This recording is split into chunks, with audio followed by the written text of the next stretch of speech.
Hello everyone, welcome to digital learning platform of Winsome International School. आज हम बात करने वाले हैं क्लास 10 के चैप्टर नंबर 5 के बारे में, जिसको हम लाइफ प्रोसेसेस के नाम से जानते हैं। ये चैप्टर जो है वो बायोलॉजी का एक चैप्टर है। इसका पार्ट 1 जो है वो आज हम यहाँ पर करेंगे।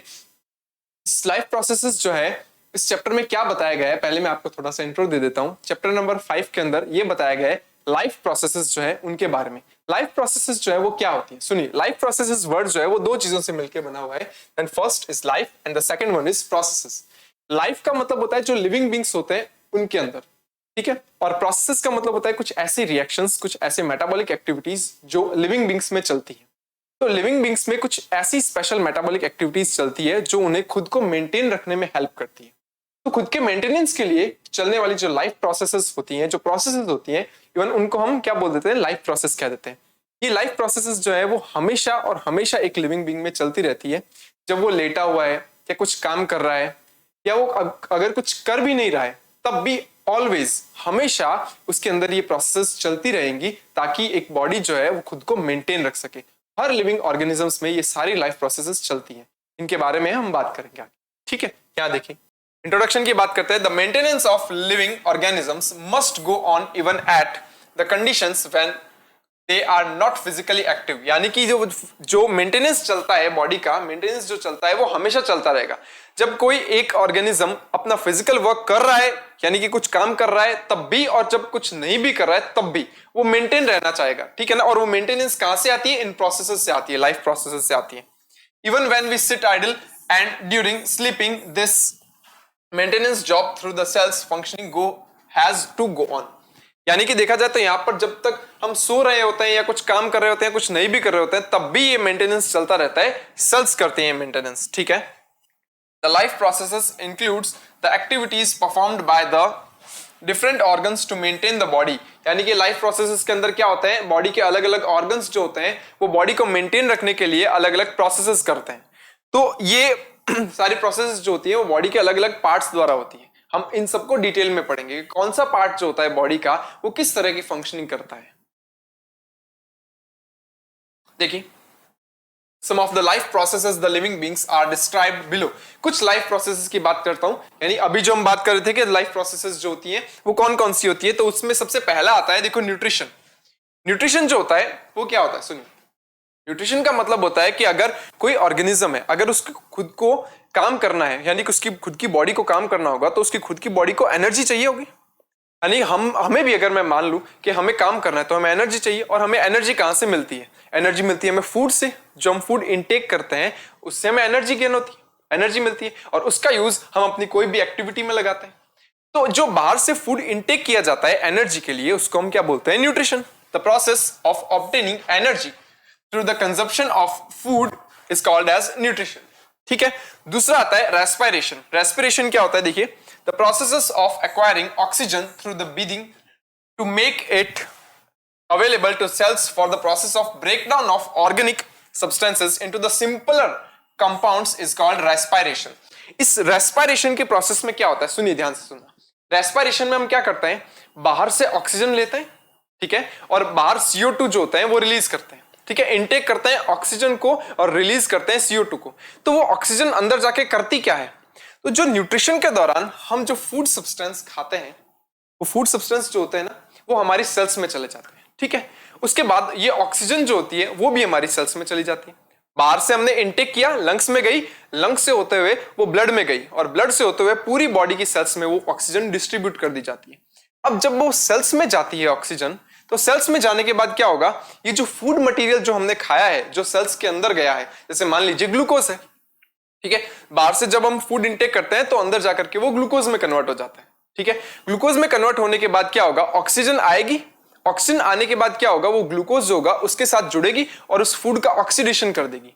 ऑक्सीडेशन करने के बाद क्या होता है? वो ग्लूकोज का ब्रेकडाउन होगा, और जब ग्लूकोज टूटेगा तब एनर्जी रिलीज होगी, और एनर्जी रिलीज होती है तो उस एनर्जी को क्या किया जाता है? एक छोटे पैकेट के फॉर्म में स्टोर किया जाता है। उसको हम एडिनोसिन ट्राइफॉस्फेट या एटीपी कहते हैं, ठीक है ना। उस एटीपी के बारे में तो मैं आगे बताऊंगा। तो बेसिकली रेस्पिरेशन में किया क्या जाता है? बाहर से ऑक्सीजन आई, उस ऑक्सीजन का यूज किया जाता है फूड सब्सटेंसेस को ऑक्सीडाइज करने के लिए। जब फूड सब्सटेंसेस ऑक्सीडाइज होते हैं तो वो ब्रेक डाउन होते हैं, तो वो टूटते हैं, और जब वो टूटते हैं तब एनर्जी रिलीज होती है और उस फूड से हमें एनर्जी मिलती है और उस एनर्जी का यूज हम करते हैं डिफरेंट डिफरेंट लाइफ प्रोसेसेस के लिए। ठीक है, तो ये होता है। आगे चलते हैं, नंबर थर्ड, ट्रांसपोर्टेशन की बात करते हैं। Transportation is the process by which a food and oxygen is carried from one organ to another organs to in the body। देखो हमारी बॉडी के अंदर जो है ऑक्सीजन है, फूड सब्सटेंसेस है, कोई भी वेस्ट प्रोडक्ट भी होते हैं, ठीक है, या कुछ हार्मोन्स भी होते हैं, वो हमारी बॉडी में एक जगह से दूसरी जगह ले जाने की जरूरत होती है। जब वो प्रोसेसेस जब चलती हैं, ठीक है, तब क्या होता है, बहुत सारी चीजें भी बनती हैं, उनको जब एक जगह से दूसरी जगह ले जाने की जरूरत होती है, यानी कि एक ऑर्गन से दूसरे ऑर्गन तक ले जाने की जरूरत होती है, तो उसके लिए एक मीडियम चाहिए हमें। हमारी बॉडी के अंदर वो मीडियम होता है ब्लड। ब्लड के अंदर क्या होता है, फूड सब्सटेंसेस होते हैं। जो हम फूड खाते हैं, जो भी हम फूड इंटेक करते हैं, वो फूड डाइजेशन के बाद कहां जाता है, ब्लड में जाता है। ठीक है, ऑक्सीजन हमने बाहर से इंटेक की, लंग्स से, लंग्स में गई, लंग्स से कहां जाएगी, वो ब्लड में जाएगी। तो ये सारी की सारी जो कुछ सब्सटेंसेस जो होते हैं, वो सारे के सारे कहां जाते हैं, ब्लड में जाते हैं। और ब्लड जो होता है वो हमारी बॉडी के अंदर क्या होता है, सर्कुलेट करता रहता है। जब बॉडी इसमें ब्लड सर्कुलेट करता रहेगा तो जहां पर उन सब्सटेंसेस की जरूरत होगी वहां पर उन सब्सटेंसेस को डिस्ट्रीब्यूट कर दिया जाएगा। तो ट्रांसपोर्टेशन वो प्रोसेस होती है जिसके अंदर हम किसी भी सब्सटेंस को एक ऑर्गन से दूसरे ऑर्गन तक पहुंचाने का काम करते हैं, और उसके लिए एज अ मीडियम यूज लिया जाता है क्या, ब्लड, हमारी बॉडी में। ठीक है, उसके बाद होता है एक्सक्रीशन। एक्सक्रीशन क्या होता है, सुनिए, जब हमारी बॉडी में बहुत सारी मेटाबॉलिक एक्टिविटीज चलती हैं तो कुछ हार्मफुल प्रोडक्ट्स बनते हैं। वो हार्मफुल प्रोडक्ट्स जो होते हैं वो हमें बॉडी से बाहर निकालने बहुत जरूरी होते हैं। अगर वो हमारी बॉडी के अंदर रहेंगे तो वो टॉक्सिक इफेक्ट कॉज कर सकते हैं और हमारे शरीर को खराब कर सकते हैं, या हमारी मेटाबॉलिक एक्टिविटीज के ऊपर इफेक्ट डाल सकते हैं। तो उन वेस्ट प्रोडक्ट को फटाफट बाहर निकालो ना। तो कई बार क्या होता है, जो वेस्ट प्रोडक्ट बनते हैं उनको बाहर निकालने की जो प्रोसेस होती है, उस प्रोसेस को हम बोलते हैं एक्सक्रीशन, उत्सर्जन हिंदी में बोलते हैं। It is the process by which the metabolic waste, बोला ना metabolic waste यानी metabolic activity से जो waste बनता है, by products जो होते हैं ये are removed from the different organs and released out from the body। यानी कि वो जहां बनते हैं वहां से वो ब्लड के थ्रू किसी दूसरे ऑर्गन पे चले जाते हैं और दूसरे ऑर्गन से वो बाहर निकल जाते हैं। जैसे मैं बताऊं क्या, कार्बन डाइऑक्साइड होती है। कार्बन डाइऑक्साइड कहां बनती है, सेल्स के अंदर बनती है। वो कार्बन डाइऑक्साइड ब्लड में ट्रांसफर कर दी जाती है और ब्लड से होकर के वो हमारे लंग्स तक आती है और लंग्स से होते हुए बाहर चली जाती है, बाहर रिलीज कर दी जाती है कार्बन डाइऑक्साइड। ये होता है एक्सक्रीशन, यानी कि बॉडी में बनने वाले वेस्ट प्रोडक्ट्स को बाहर निकालने की प्रोसेस। तो चार तरह की प्रोसेसेस देखी अपनों ने।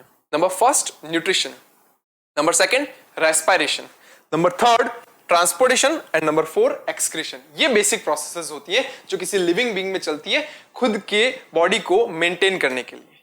ठीक है, आगे चलते हैं। देखिए हम बात करते हैं आप एक एक करके सबकी। नंबर फर्स्ट बात करते हैं हम न्यूट्रिशन की।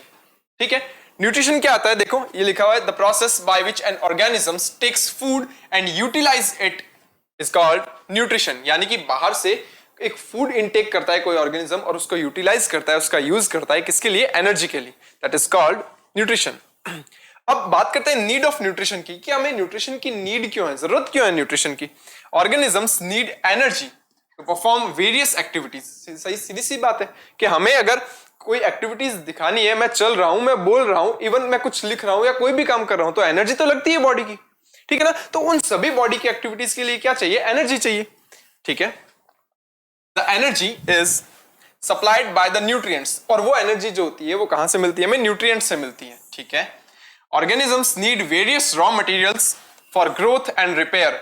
यानी कि ऑर्गेनिज्म के अंदर क्या होता है, ग्रोथ करनी होगी या बॉडी में रिपेयरिंग भी करनी होती है। कई बार क्या होता है, चोट लग जाती है बॉडी में, ठीक है, चोट लग जाती है तो धीरे धीरे क्या होता है, वो चोट भर जाती है, घाव भर जाता है, तो वहां पर भी तो सारी की सारी एनर्जी की जरूरत पड़ेगी। तो ये सब प्रोसेस जो होती है इनमें एनर्जी चाहिए होती है, और वो एनर्जी जो होती है वो कहां से मिलती है, रॉ मटेरियल से मिलती है हमें, जो हम फूड खाते हैं। These raw materials are provided by nutrients. तो ये सारे के सारे जो रॉ मटेरियल्स होते हैं वो न्यूट्रिएंट्स जो होते हैं हमारी बॉडी के अंदर उनसे मिलते हैं। न्यूट्रिएंट्स क्या है सर, न्यूट्रिएंट्स ये वर्ड जो है थोड़ा सा है। न्यूट्रिएंट्स का मतलब होता है जो बाहर से हम सब्सटेंसेस ले रहे हैं एनर्जी के लिए, दैट आर न्यूट्रिएंट्स। न्यूट्रिएंट्स के तौर पे हम कह सकते हैं कि वो कार्बोहाइड्रेट हो सकते हैं, that may be protein fat, minerals, ये सब हो सकते हैं न्यूट्रिएंट्स में, ठीक है। अब न्यूट्रिएंट्स क्या होता है, देखो ये आ गया नीचे। Materials which provide nutrition to the organisms are called nutrients, यानी कि वो मटेरियल्स जो न्यूट्रिशन प्रोवाइड करवाते हैं उनको हम न्यूट्रिएंट्स कहते हैं। क्या क्या हो सकते हैं, देखो कार्बोहाइड्रेट हो सकते हैं, प्रोटीन्स हो सकते हैं, फैट हो सकते हैं, ये मेन न्यूट्रिएंट्स होते हैं and they are called macronutrients. इनको मैक्रोन्यूट्रिएंट्स क्यों बोला, क्योंकि ये मेन न्यूट्रिएंट्स हैं, ठीक है ना। इनको हमारी बॉडी को थोड़ा सा ज्यादा लेने की जरूरत होती है, ठीक है ना। And some minerals and vitamins are required in small amounts. कुछ वाइटामिन्स और मिनरल्स जो होते हैं वो हमें इतना ज्यादा नहीं चाहिए होते, थोड़ा कम चाहिए होते हैं, ठीक है। Hence they are called micronutrients. तो मतलब कि जो न्यूट्रिएंट्स हमारी बॉडी को ज्यादा चाहिए होते हैं उनको हम मैक्रोन्यूट्रिएंट्स बोलते हैं, और जिन न्यूट्रिएंट्स को हमारी बॉडी को इतनी ज्यादा मात्रा में जरूरत नहीं होती, ज्यादा अमाउंट में नहीं जरूरत होती, तो उनको हम क्या बोलते हैं, माइक्रोन्यूट्रिएंट्स कहते हैं, ठीक है। मैक्रोन्यूट्रिएंट्स में क्या आता है, कार्बोहाइड्रेट, प्रोटीन्स एंड फैट आते हैं, और माइक्रोन्यूट्रिएंट्स में क्या आता है, मिनरल्स आते हैं और विटामिन्स आते हैं। मिनरल्स में क्या आता है सर, मिनरल्स में कुछ आयंस आते हैं, जैसे कैल्शियम आयन हो गया जो हमारी बोन्स के लिए जरूरी होता है, ठीक है। और भी बहुत सारे आयंस आते हैं, ठीक है। आयरन हो गया जो हमारी बॉडी के अंदर जो आरबीसी होती है ना, रेड ब्लड सेल्स, ठीक है, उसके अंदर एक पिगमेंट होगा, मैं आगे बताऊंगा, उस पिगमेंट का नाम होता है हीमोग्लोबिन, ठीक है ना, जो ऑक्सीजन को कैरी करता है, उसके फॉर्मेशन के लिए आयरन जरूरी होता है, ठीक है। ऐसे बहुत सारे जो आयंस होते हैं वो हमारी बॉडी के अलग अलग फंक्शंस के लिए जरूरी होते हैं, उनको हम मिनरल्स कहते हैं, ठीक है। और विटामिन्स जो होते हैं वो आपको पता ही होते हैं, विटामिन ए, बी, सी, ये सारे के सारे विटामिन्स जो होते हैं वो हमारी बॉडी के अंदर स्पेसिफिक फंक्शंस करवाते हैं, उनके लिए जरूरी होते हैं। तो ये होता है न्यूट्रिशन। देखिए और बात करते हैं न्यूट्रिशन के बारे में, टाइप्स ऑफ न्यूट्रिशन की बात करते हैं, यानी कि न्यूट्रिशन के टाइप्स कितने होते हैं। दो तरह के न्यूट्रिशन होते हैं, देखो types of nutrition, two types का होता है, देखो ऑटोट्रॉप्स और हेटेरोट्रॉपिक न्यूट्रिशन। देखो ऑटोट्रॉपिक न्यूट्रिशन में क्या होता है, कुछ ऐसे ऑर्गेनिजम्स आते हैं जो अपना फूड खुद ही सिंथेसाइज कर सकते हैं, और हेटेरोट्रॉपिक न्यूट्रिशन में क्या होता है कि कोई ऑर्गेनिज्म जो है अगर वो खुद अपना फूड सिंथेसाइज नहीं कर पा रहा है और वो अपने न्यूट्रिशन के लिए किसी दूसरे पर डिपेंड रह रहा है, उसको हम क्या बोलते हैं, हेटेरोट्रॉपिक न्यूट्रिशन बोलते हैं। तो ऑटोट्रॉपिक न्यूट्रिशन में क्या होगा, देखो ऑटो मतलब होता है सेल्फ, और ट्रॉप्स का मतलब होता है फीड, यानी कि वो खुद ही अपना खाना बनाएगा, ठीक है, उसको किसी दूसरे पर डिपेंड रहने की जरूरत नहीं है, ठीक है। वो यूज करते हैं simple inorganic substances, use in simple inorganic substances and either light energy, यानी कुछ सिंपल इनऑर्गेनिक सब्सटेंसेस का यूज करेंगे और लाइट एनर्जी का यूज करके वो फूड सिंथेसाइज करेंगे अपना, ठीक है।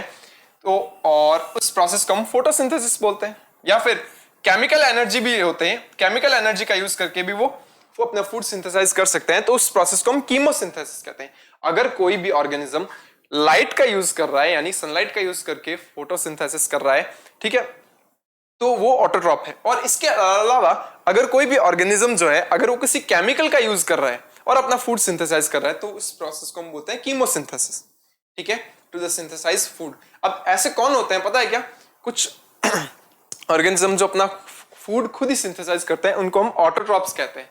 ये कौन हो सकता है, ये कुछ प्लांट्स हो सकते हैं, मतलब ऑल द ग्रीन प्लांट्स जो हरे पादप होते हैं वो हो सकते हैं, और कुछ बैक्टीरिया हो सकते हैं जिनको हम साइनोबैक्टीरिया बोलते हैं, साइनोबैक्टीरिया बोल दो। इसी का एक और नाम होता है ब्लू ग्रीन एल्गी। तो कुछ बैक्टीरिया और प्लांट्स, ये दो ऐसे होते हैं जो अपना फूड सिंथेसाइज कर सकते हैं खुद ही, तो ये ऑटोट्रॉप्स में आते हैं।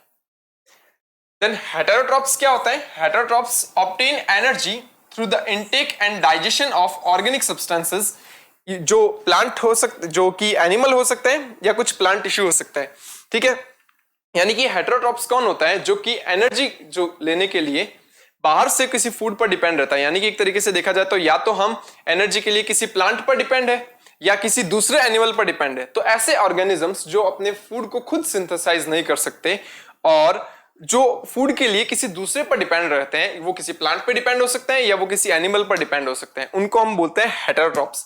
कौन हो सकता है, ह्यूमन बींग्स हो सकते हैं, ठीक है, कोई एनिमल हो सकता है, ठीक है, कुछ फंगस हो सकती है, कुछ इंसेक्ट्स हो सकते हैं, ये सब हेटेरोट्रॉप्स हैं।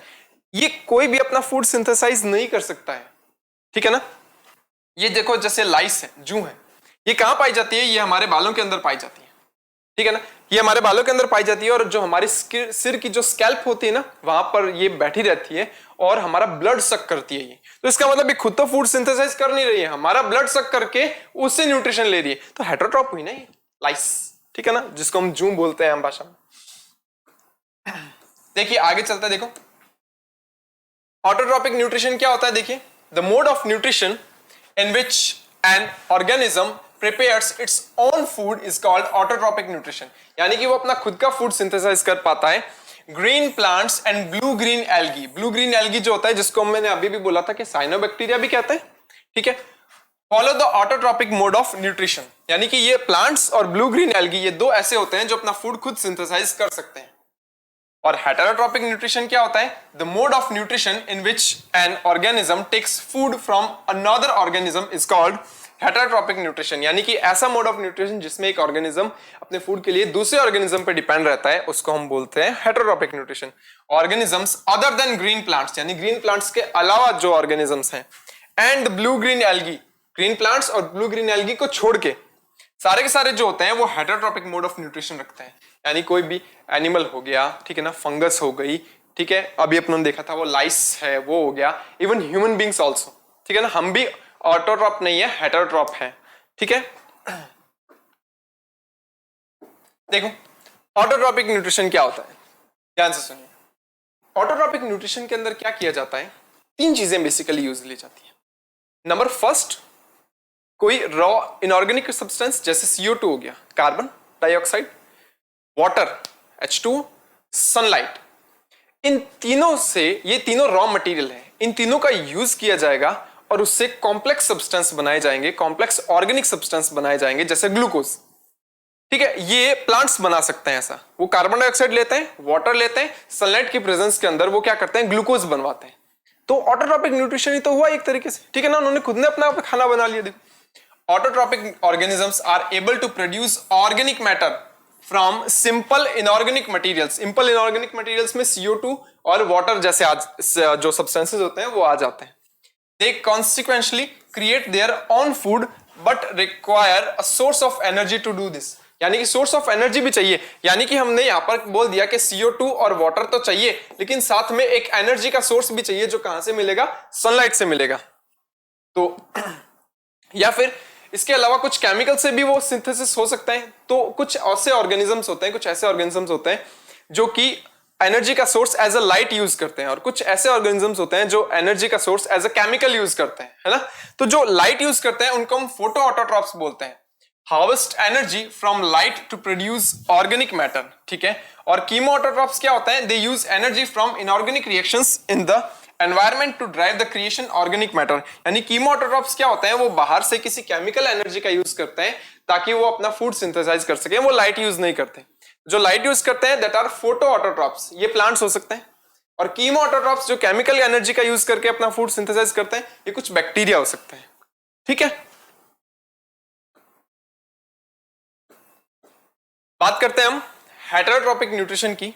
Heterotrophic organisms depends on other organisms for food to survive, यानी सर्वाइव करने के लिए जो फूड खाते हैं वो दूसरों से लेते हैं, दूसरों पर डिपेंड रहते हैं। They can not make their own food like green plants. Heterotrophs are three types, तीन तरह के होते हैं हेटेरोट्रॉप्स, यानी कि ग्रीन प्लांट्स के जैसे अपना खुद फूड सिंथेसाइज तो नहीं कर सकते, लेकिन ये तीन तरह के हो सकते हैं। नंबर फर्स्ट हो सकते हैं, देखो हर्बीवोरस एनिमल्स।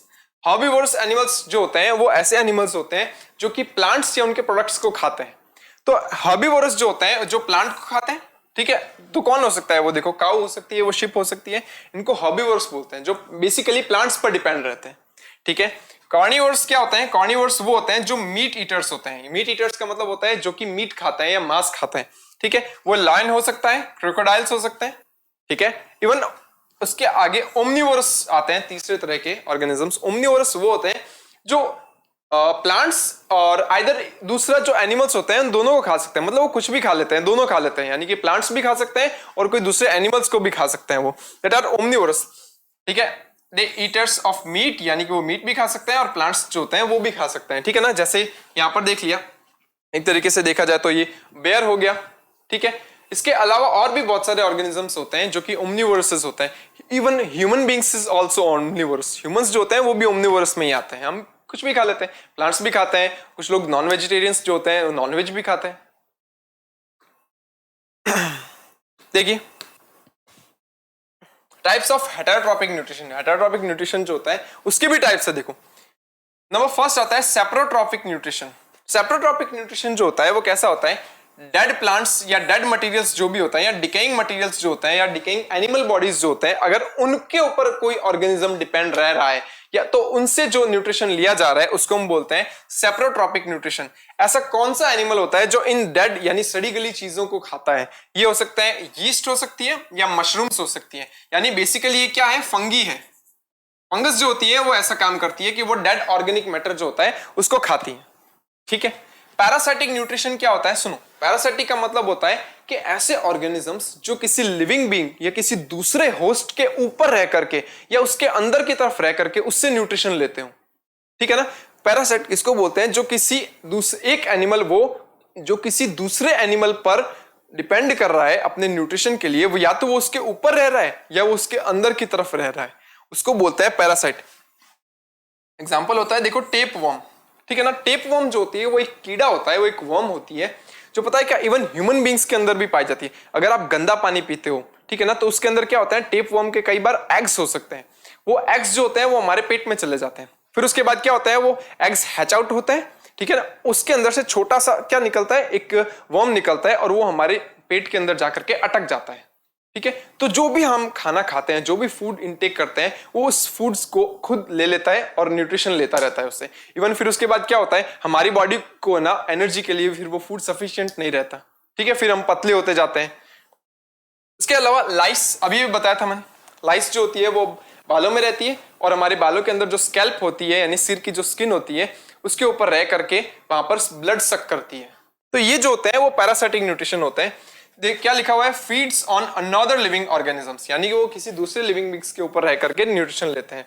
और होलोजोइक न्यूट्रिशन क्या होता है, इंजेक्शन ऑर्गेनिक फूड मटेरियल्स, यानी कि क्या कर सकते हैं होलोजोइक न्यूट्रिशन में, क्या करते हैं हम ऑर्गेनिक मटेरियल खाते हैं, उसको डाइजेस्ट करते हैं, फिर उसके बाद उसका यूज करते हैं एनर्जी के लिए।